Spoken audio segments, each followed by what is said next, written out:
Welcome back to the driveway where I still have the whole rear suspension blown apart on my 91 Mazda Miata. So in the last video I redid the differential bushings. That was a struggle. And before that I did new hubs, wheel bearings, cleaned up the uprights, got everything ready to rebuild. So in this episode I'm going to put new suspension bushings in the control arms, get everything back together, get some all new brake components, and most importantly paint the calipers red, because that is definitely going to help. Let's get going. I briefly mentioned in my last video that I had removed the control arms already. Here's just a couple things to keep in mind. One, it's a good idea to keep track of which way all the bolts go when you take them out. And more importantly, it's a good idea to mark where all the alignment bolts are, so when it goes back together, your alignment will at least be close to how it was before. I'm still going to need this to be professionally adjusted, but at least it gives a good starting point. I'm leaving the shock and sway bar in place, so I'm just unbolting them from the lower control arm.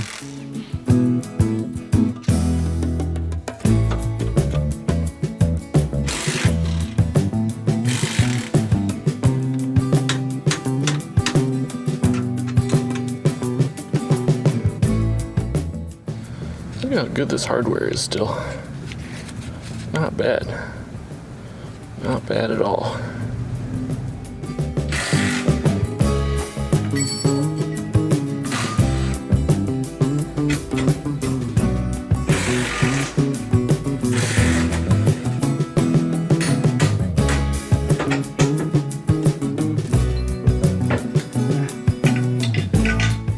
With all four rear control arms out, the first thing I'm going to tackle is removing all the old bushings.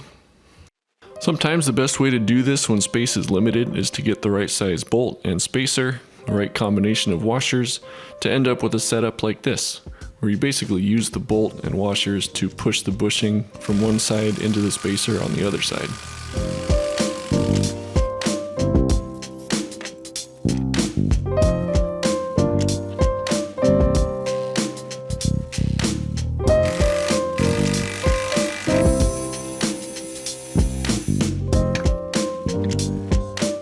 Sadly, my bolt was too big to use on the other side of the lower control arms, but luckily there was enough space where I could break out my ball joint tool.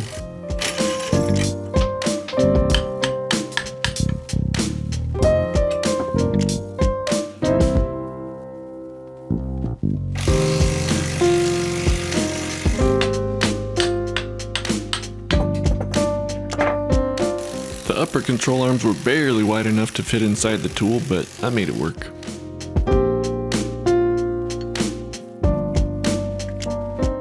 Once all the bushings were out, I gave all the control arms a really thorough cleaning and scuffing, making sure all the loose debris was off, and gave them a couple coats of VHT chassis black.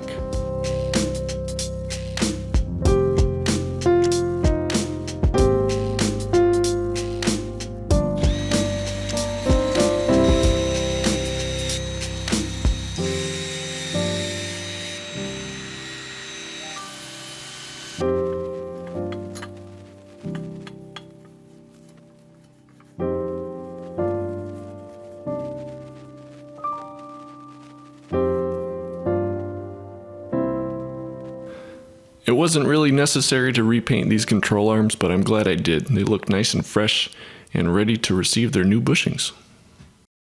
Since the control arms are all cleaned up and repainted, I did get a little bit of paint inside the bushing sleeves, if you will.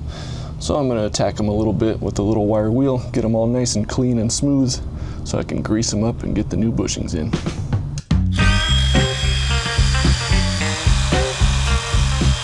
One other trick I like to do, if there's enough space, which I think there might be, is to get a little piece of Scotch-Brite, put it around the wire wheel, and use that.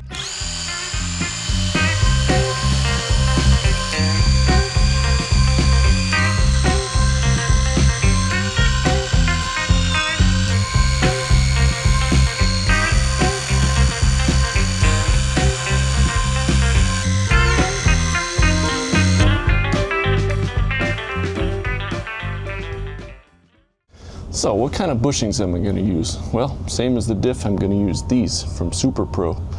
There's a lot of nice design details about these. They seem really well made, and they're on the softer side of polyurethane. So they're still going to be much firmer and more solid than the original rubber ones, but they still have enough give in them that they should take up the noise and vibration and still provide a comfortable ride. They have some nice details like this little diamond knurling on the inside to retain the grease. There's these grooves on the outside also to retain grease. And where it made sense to do so, they designed these with a bit of a dish so the whole thing isn't rubbing if it was flat, just a little bit, so there's less friction. And the material seems to have some built-in slickness to it, so these are guaranteed to never squeak, so they say. We'll find out, but of course they include grease, so we'll use plenty of grease and they should be great. Let's get them installed. The bushings come in separate little bags, so it's easy to know which ones go where, and they have little instructions that go along with them. And of course the special grease that you need. The key thing is just to slather every surface of the control arms and the bushings and the sleeves just to make sure everything is nice and lubricated.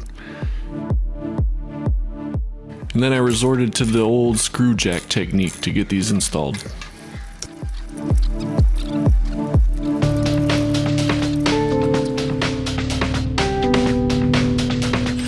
If the inner sleeve gets pushed too far, you can just reconfigure the screw jack to push it the other way.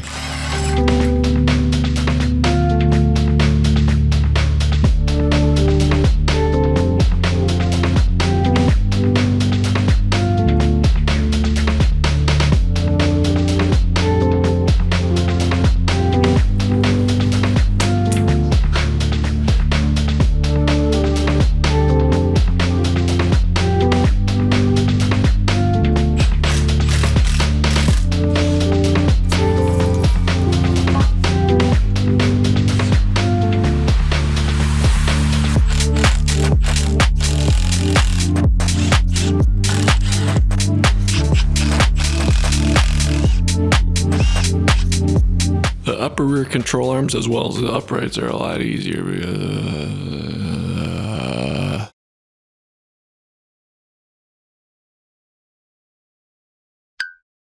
Anyway, the upper rear control arms and the uprights are much easier because the bushings come split in two, so you can pretty much install them by hand.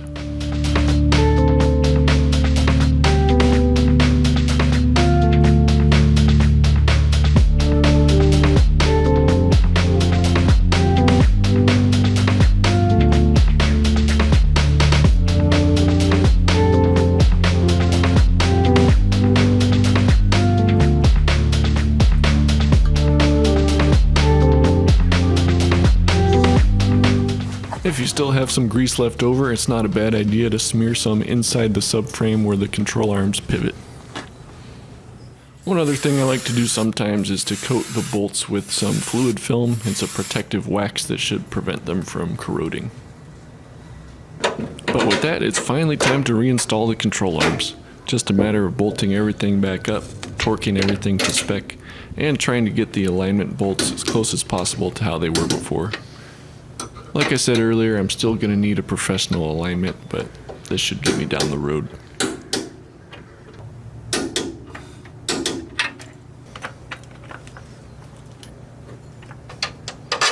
There we go.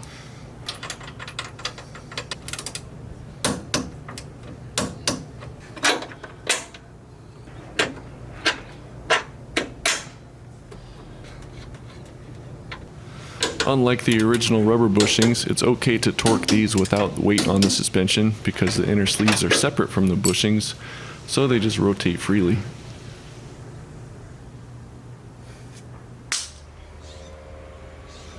Before I put the uprights back on, I put a little grease on the axle splines for good measure to prevent corrosion between the axles and hubs.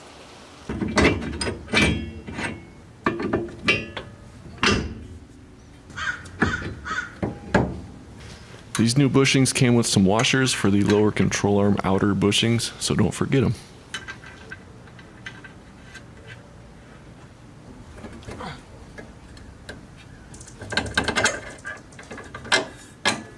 Sweet.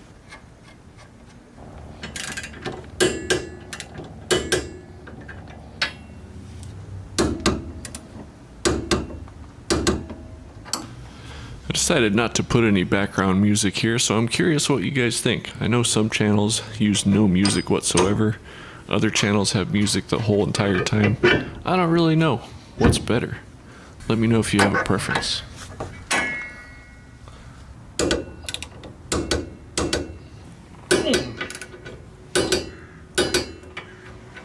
At this point, I was about to put the new spindle nuts on, but I realized that the new ones that came with the Dorman hubs were the wrong size.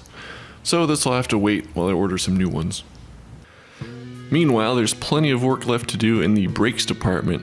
I got some rebuilt calipers from Rock Auto, but of course, I'm going to partially disassemble them so I can paint them red. I think I'm going to take off some of these brackets and bolts and separate the halves so I can do a better job of masking and make this actually a good paint job. But they come in this generic gray color, so obviously that's not gonna fly.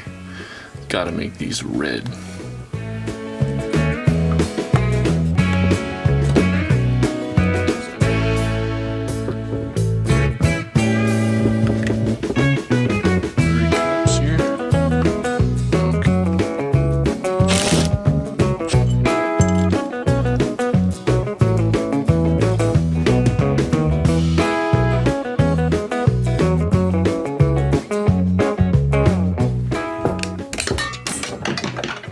See that again.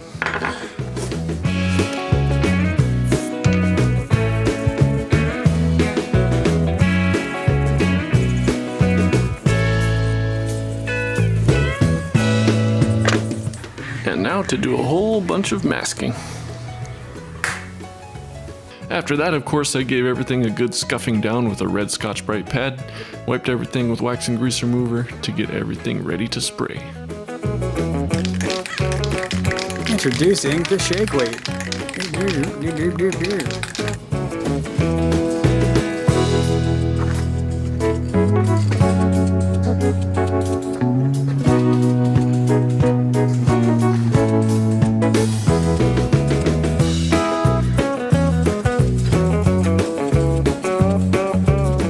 3 coats later, things are looking pretty nice. Next, of course, it was time to reassemble the calipers, and since I had taken off the dust seal for the piston, I have this one little piece of advice. Make sure the piston is all the way down. Makes it a lot easier to put that seal back on. You can do that by taking off this bolt and retracting the Allen key splined thing that's in there.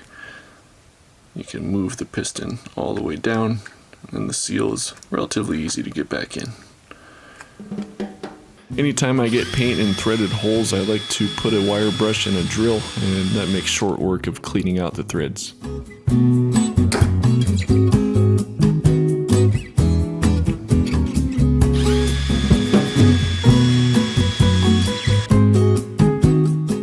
It's important to use a generous amount of the right type of silicone brake grease on the slider pins. If you don't grease these, you're going to have a bad time. This bracket will have to come back off when we go to install the brake pads, but for now I just wanted to get everything assembled. That's one reassembled. Let's breeze through the second one. Finally, I could start installing brake components on the car, starting with the caliper brackets.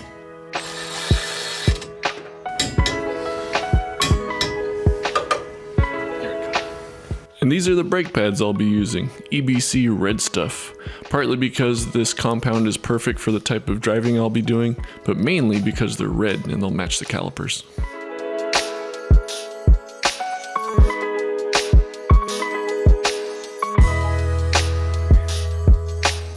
I'm also using the same type of rotors as what I used on the front, these slotted rotors from DBA with painted centers so they don't rust. Now, in order to install the caliper, we have to remove this lower slider pin, at which point we can slide the caliper onto the upper slider pin and rotate it down over the pads and reinstall the lower pin. On this side, for some reason, I thought I would install these anti-rattle clips first. With a little extra grease on the slider pin, I could wrap up this side and move on to the other one.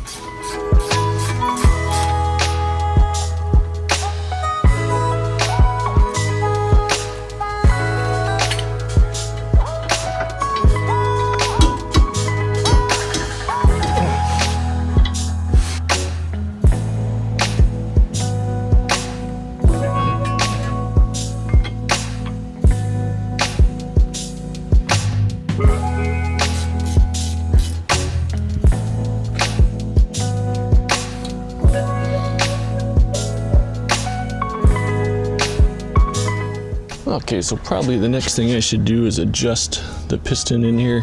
What I want to do is squeeze the pads together just enough so they're barely touching the rotor.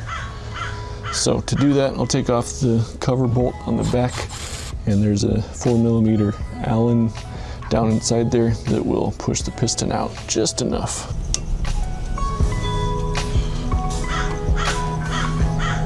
Oh, I see something happening. I feel it getting harder to turn, so let's see. Oh, that was too much. Now I can't turn the wheel, so I'm gonna back it off counterclockwise. About, what was that, a turn? Okay. Now I can move it again, so that's probably pretty good.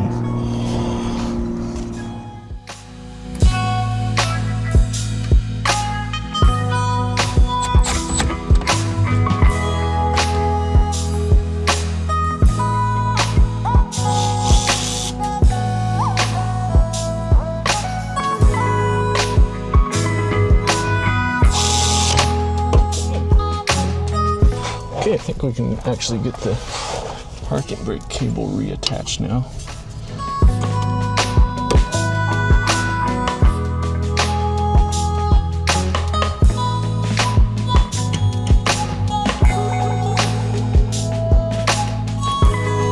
Okay, I should probably test it, right? Okay, and I can't move it. Good. It still might need some adjusting, but it seems to be working. So that's great. Okay, before I start going and hooking up brake lines and such, I have one more little trick up my sleeve. And this could be the single best way that I've seen to permanently modify your car to make it easy to bleed the brakes with one person. And that's this, speed bleeders. These I got from Moss Miata. These are Russell speed bleeders. Normal bleeders, you have to have somebody to pump and hold the pedal down while you crack open the bleeder, let the fluid out, and then close it again so they can take their foot off and pump the pedal some more. Well, these have a little one-way valve inside, so fluid and air can only go out. Nothing can get back into the system. So you can just crack this open, attach a hose to it, get in the car, pump the pedal as many times as you want to get everything out with no worries, anything getting back in. So this is going to be awesome. I got these for the front and back. Thanks to Moss Miata for sending these. I'm going to go ahead and install these before I hook up the brake lines just to avoid spilling brake fluid everywhere. And here you can see the little one-way valve inside the speed bleeder compared to the standard bleeder.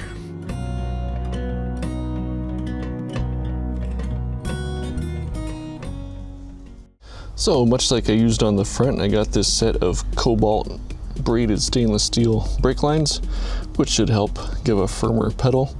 A couple little differences between these and the originals. This brass block at the back, for whatever reason, the new one just has one mounting hole, whereas the original one had two holes that match up to the car. So why they made it different there, I'm not sure. Maybe it fits more applications this way. Should still fit, but we'll find out. Another thing I really like on the original Mazda brake hoses is they have this little indexing tab to make sure you get it on the right way. Most aftermarket brake hoses don't have this, but I will use the old one as a reference to see which way it should be facing.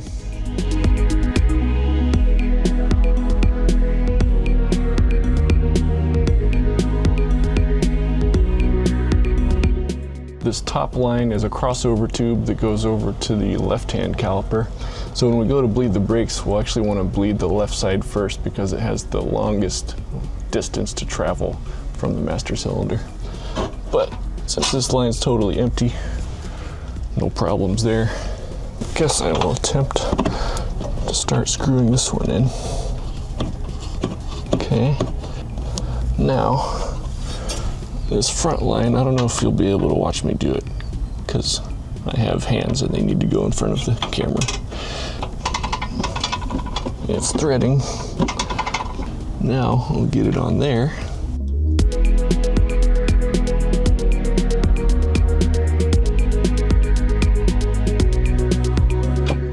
Don't forget to clean up any spilled brake fluid, but that's one side pretty much complete, and this is starting to look really good.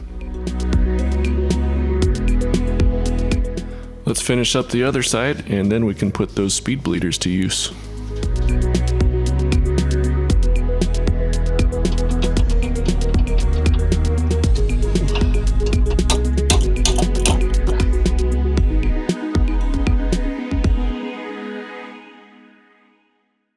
Okay, let's try out these speed bleeders. I've just attached a clear hose so we can see what happens. I'm literally just gonna run it into a can because I couldn't find any more legitimate bottle. Just gonna crack this open, pump the pedal, and we'll see what happens. Pumping. Oh, there comes the fluid. I can see it. And nothing's going backwards. See those air bubbles? Nothing can go back in. That is awesome. Basically, all you have to do here is keep pumping until you don't see air coming out anymore. It's also a good idea to top off the master cylinder so it doesn't go empty.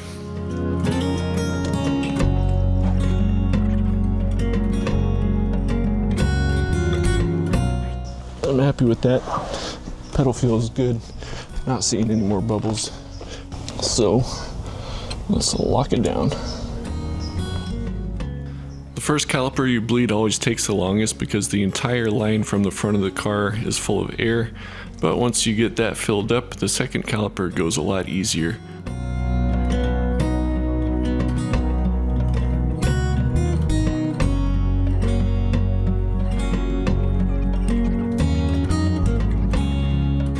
Oh yeah, that is solid brake fluid. So I'm going to tighten this, pull our hose, and we are good to go. Boom. Perfect.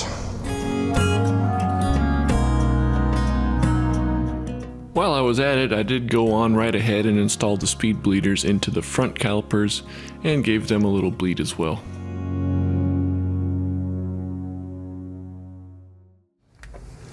With that, we were down to the final pieces of hardware, the axle nuts. Finally got the right size. And this is a little bit of an operation because the best way to torque these is actually to put the wheels on, leaving the center caps out, and put the car on the ground so you actually have something to push against.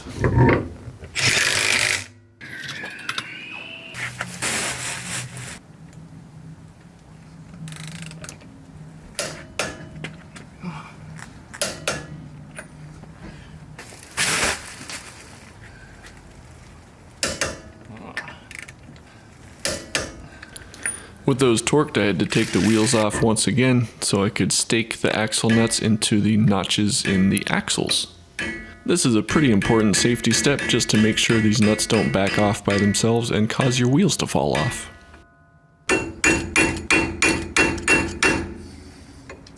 Oh yeah, that's good.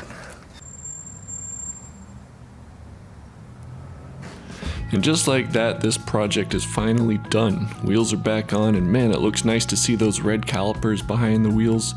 It just makes it look like a nice car. But with all those new bushings installed, we gotta find out what this thing feels like. Okay, let's go for a little test drive now that everything's back together. I can tell you right away, the whole rear end does feel a little bit firmer, but there's no squeaks or rattles or nothing. Still feels nice and comfortable to me. Let's check out the shifts. Yes, 2-3 shift. Oh, beautiful. That's one of the biggest complaints with the stock diff mounts is that the 2-3 shift, especially when you're under load, things can move around a bit and you can miss the gear, but it feels really tight now. Very precise, which is what I was going for. Now obviously the car is going to need an alignment. I still have to do all the front control arm bushings before I get aligned, so things aren't super perfect, but it feels really good to me. There's not really any extra noise or vibration in the cabin, which is one thing I was a little concerned about, but man, it feels great.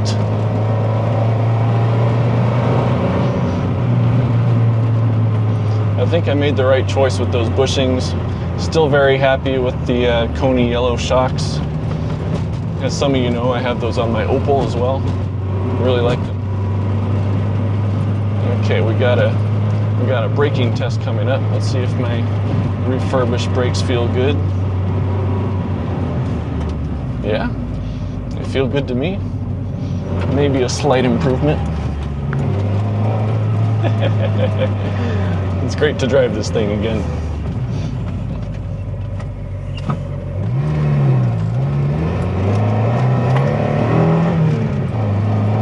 Yeah, the shifts are very good.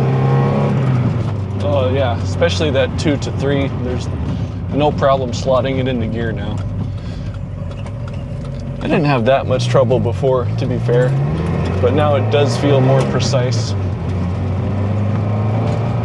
Every once in a while I can hear slightly more of a clunk from the back end when I change gear, but it really doesn't bother me at all. It's pretty subtle.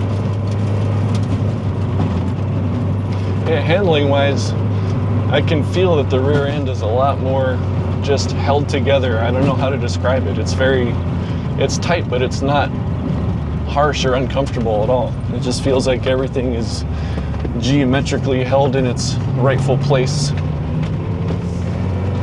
The shocks are still doing their work, the sway bars are doing their work. Everything is nicely in harmony, and yet it's still nice to drive on bumpy roads. I have not ruined it, and that is always a good thing. Watch out, little doggy.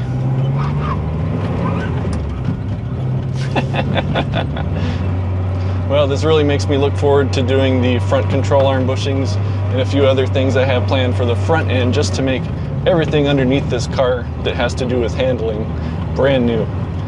So once I have all that done, I'll get a proper alignment and this car will be magnificent. Super happy with how this is going. So stay tuned for more Miata videos and potentially other cars as well. You never know. I never know what I'm doing half the time. But Happy New Year, and I'll see you in the next video. Peace out.